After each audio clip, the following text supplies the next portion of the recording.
बड़ी खबर आप तक पहुंचा रहे हैं इंदौर से, जहां पर कैबिनेट मंत्री कैलाश विजयवर्गीय का बयान।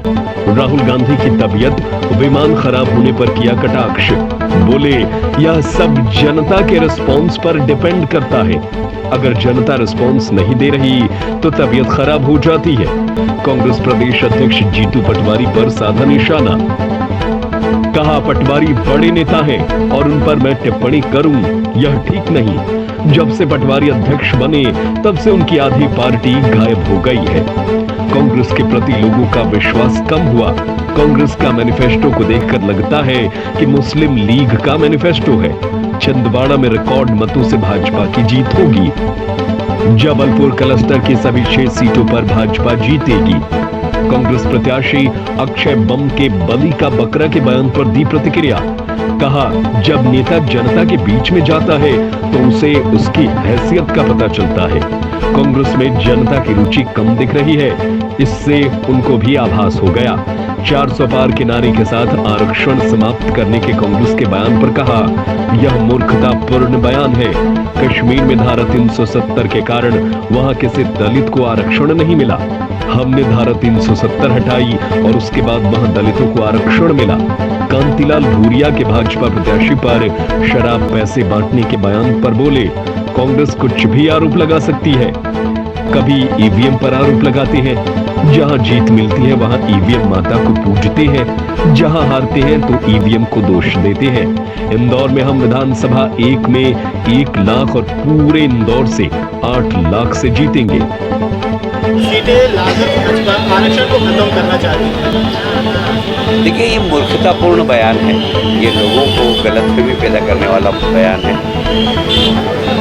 धारा 370 लगी थी स्वतंत्रता के बाद। जरा पूछिए जीतू पटवारी जी और उनके नेताओं से कि वहाँ आरक्षण था क्या।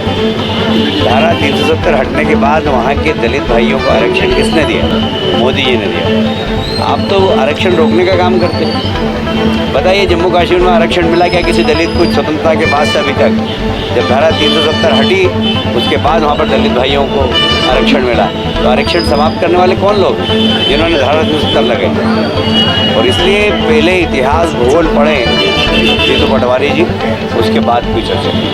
सर, राहुल गांधी की तबीयत खराब हो गई है, कभी प्लेन खराब हो जाता है, कभी तबीयत खराब हो जाती है। दादा, ये सब जनता के रिस्पांस पर डिपेंड करता है कि जनता कैसा रिस्पांस कर रही है। अगर जनता रिस्पांस नहीं करती तबीयत खराब हो जाती है, तो ये बहुत स्वाभाविक है तबीयत खराब होना। हाँ, अगर जनता रिस्पांस करती है तो बुखार में भी व्यक्ति जाता है। तो आपको मेरी आवाज़ से लग रहा होगा, I am not well but I am going to Dhar, क्योंकि मुझे लगता है कि कार्यकर्ता वहाँ इंतजार कर रहे हैं, मुझे जाना चाहिए। छिंदवाड़ा में वहाँ के आंकड़े कितने पक्ष में? वहाँ पर भी भारतीय जनता पार्टी जीतेगी और हम रिकॉर्ड बनाएंगे।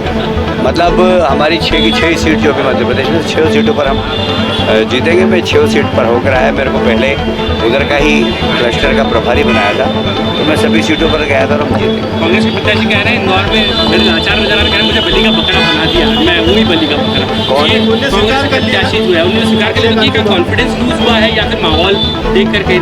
मैंने बताया ना कि जब जनता के बीच में जाता है ना व्यक्ति, तो उसको पता लगता है कि उसकी हैसियत क्या है, उसकी पार्टी की हैसियत क्या है।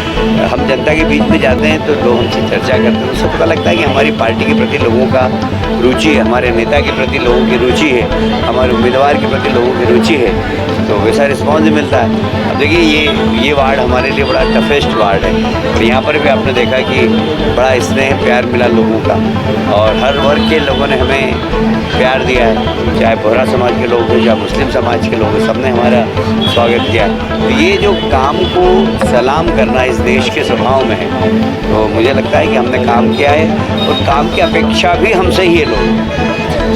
कांतिलाल भूरिया जी का कहना है कि जो भाजपा प्रत्याशी है वो हार के डर से बौखला रहे हैं। और देखिए, ये तो कुछ भी आरोप लगा सकते हैं। मेरा ऐसा कहना है कि मध्य प्रदेश की 29 सीट जीत रहे हैं और कांग्रेस को खतरा जरूर दिखाई देता है। जब कांग्रेस को खतरा दिखाई देता है तो आरोप लगाते हैं। अब कुछ नहीं तो ईवीएम पे आरोप लगाने लग गए वो। अगर वो उत्तराखंड में जीतते तो ईवीएम बहुत अच्छी ईवीएम माता की आरती उतारते हैं, कर्नाटक में जीतते तो ईवीएम माता की आरती उतारते हैं, हार जाते तो ईवीएम को गाली देते हैं। भाई पुरुषार्थ करो, काम करो, जनता का विश्वास अर्जित करो, उसके बाद आपको इस प्रकार के बयान देने नहीं पड़ेंगे। पर कांग्रेस ने और उनके नेताओं ने कभी जनता का विश्वास अर्जित नहीं किया। Thank you. शुरू हुई मैदानी जनसंपर्क, कितना लक्ष्य है, किस तरह की परिस्थितियाँ देख रहे हैं आप इंदौर में? देखिए, मैंने पहले ही 8 लाख का लक्ष्य दिया इंदौर में, और विधानसभा हम 1 लाख से ऊपर से जीतेंगे। अब 1 लाख से ऊपर कितना होता है, 1.5 भी हो सकता है, 2 भी हो सकता है, इसलिए 1 लाख से तो ऊपर से हम जीतेंगे ही। और पूरे लोकसभा में हम 8 लाख से ऊपर से जीतेंगे, ये हमारा टारगेट है। और मुझे लगता है कि कार्यकर्ताओं में भी उत्साह है, जनता में भी उत्साह है।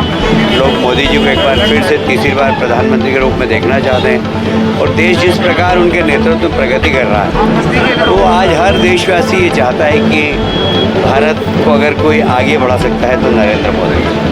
सर, जीतू पटवारी जी का कहना है कि जो पहले फेज में 6 सीटों पर मतदान हो, उसमें से 4 वो जीतेंगे और पूरे मध्य प्रदेश में आधी सीटें जो है वो कांग्रेस के खाते में जाएगी।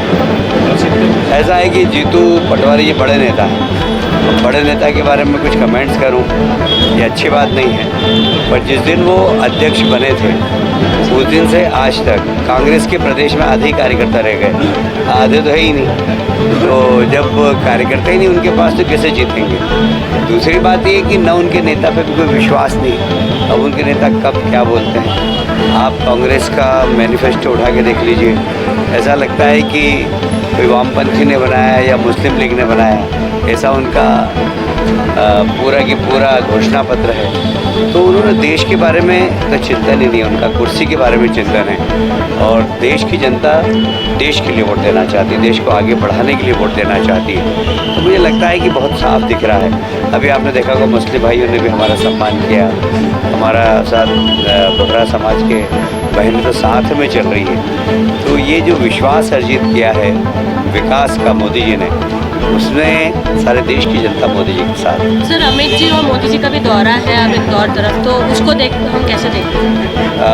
अभी डेट तो डिक्लेयर नहीं, पर धार में ज़रूर अभी 27 तारीख को प्रधानमंत्री जी की सभा है, वहाँ से मिली है। मैं उसी सिलसिले में भी धार ही जा रहा हूँ, क्योंकि वहाँ बैठक लेना है, प्रधानमंत्री जी की सभा की तैयारियाँ करवाना है।